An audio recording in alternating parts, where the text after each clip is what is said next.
The purpose of today is information and knowledge sharing. We, meaning the coalition, believe that every one of us here sit in our offices, in schools, in our gurdwaras, temples, in police cars, in our homes, and we all worry equally about the issue of youth, gangs, violence, organized crime, whatever language that we use that makes sense to us in dealing with this issue. We all are working in small or big ways to create tomorrow, so in hope that tomorrow will be a safer place for us all. We at the coalition believe that we, working together, and our efforts to strengthen will be more effective, and it will be more collaborative in its nature. South Asian Community Coalition started out as 6 societies of Lower Mainland. It was around the mid-90s that the violence started getting really serious in our community. I think when we met in 2002, we had lost close to 100 young men to gangs, youth, and violence. And the community was blaming the police was blaming the community. So finally, we got together at Ross Street Sikh Temple. I think it was about June, maybe something like that, May or June. And Cash was he was inspector with Vancouver Police at that time. So some of the Sikh Gurdwara leadership and some of us community activists, we all got together. We said, enough is enough. We must do something. So that gave birth to the South Asia, to the 6 societies of Lower Mainland. Then there were 2 forums held, some of you may remember. One was held in downtown Vancouver at the SFU Dialogue Center for Dialogue. And the other one we held in Richmond at our East Richmond Community Hall in February 2003. So then the ball started rolling. And what we did at that time, we reached out to the community through the Indo-Canadian media. We said, look, let's stop blaming. Now, police was blaming us. They said, tell us who does that. And we were blaming the police. We were telling them, look, it's your job to do that, not ours. So finally we said, let's quit blaming.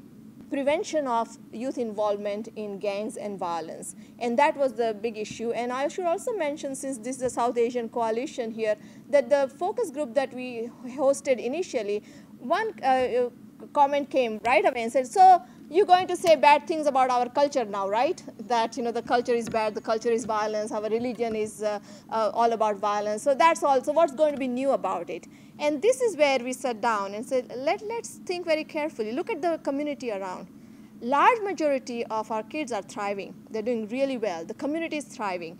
It's all really going well. So what is it about the small portion, and what is so different? And we committed ourselves that we'll walk the cultural sensitivity line very well, and our focus is going to be on strengths. Our focus is going to be on the positive side of it, but we'll also bring the research piece together, that it's not simply, oh, everything is wonderful and everything is nice. It's none of those speculative, feel-good thing, but hardcore evidence. That are these really important at all? And so let's bring this together. So that's how we started it. And the most important word here we use is evidence-based, because very well-meaning community groups will propose that let's have Punjabi language classes in the evening, because that's good for their identity formation. Yes, it makes a lot of sense. Let's keep our kids busy after school. Let's have basketball games. Let's have some hockey games, because sports are good for them, which is really true. We don't discount that at all, that these are really very good initiatives. But the point is there evidence that they work, right? Sports are good, but do they really work? Bacon Brothers, the greatest, they were the star wrestlers in their high schools. So what activities actually help? So is it good for parents to simply drop the kids at the basketball game and pick the kid up after 2 hours? Research says no, it doesn't really necessarily work that way. So what kind of leisure activities will work? So this is what we mean by let's do research. Let's focus on Surrey, because we don't want to import solutions from California and Chicago.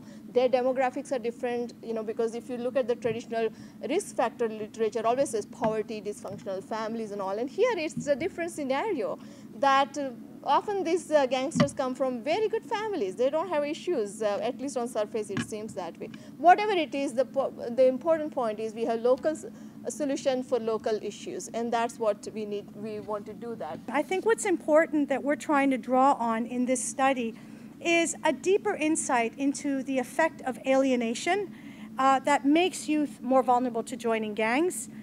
And I think the value of this research prompts deeper questions on the social conditions that actually lead youth into joining gangs. So in fact, joining gangs and violence is actually a symptom of alienation.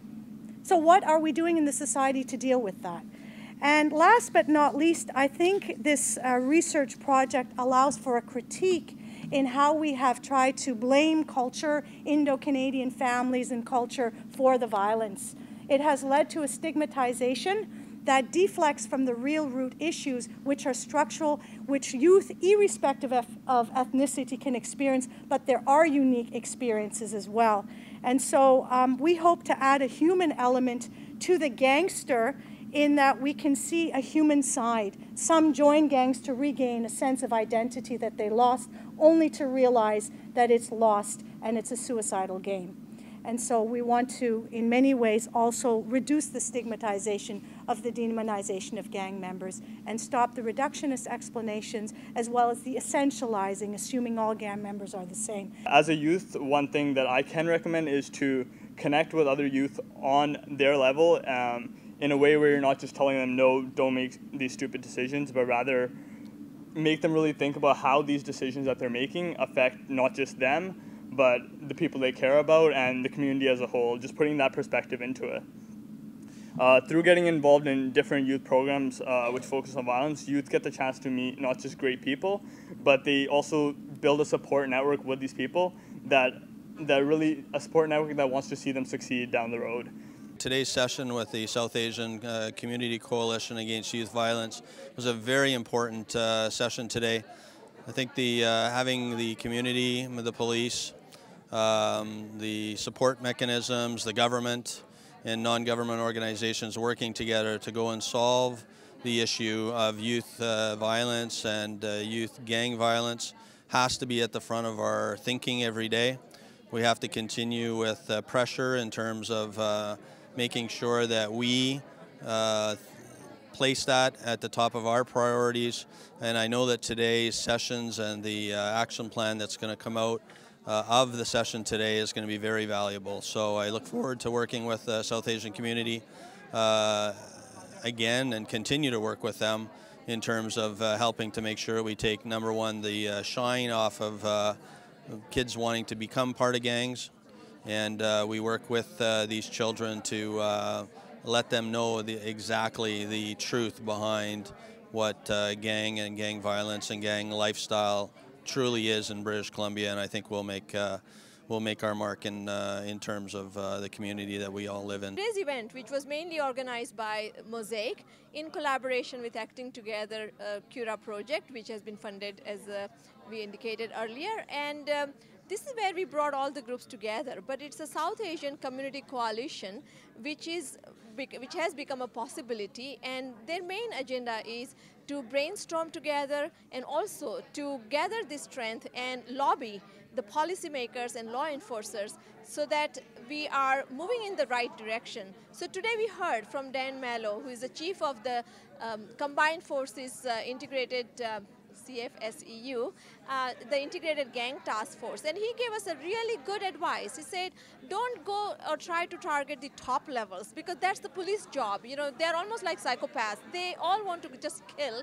So we don't want community involved at that level, but what the community can do, and that's the message from Dan Malo today, that what the community needs to do is stop the very first step that kids likely to take, and that recruitment process has to be stopped. We have to make sure that the kids do not look up to the gangsters anymore and they do not take that first step which can take them all the way to the gangster life.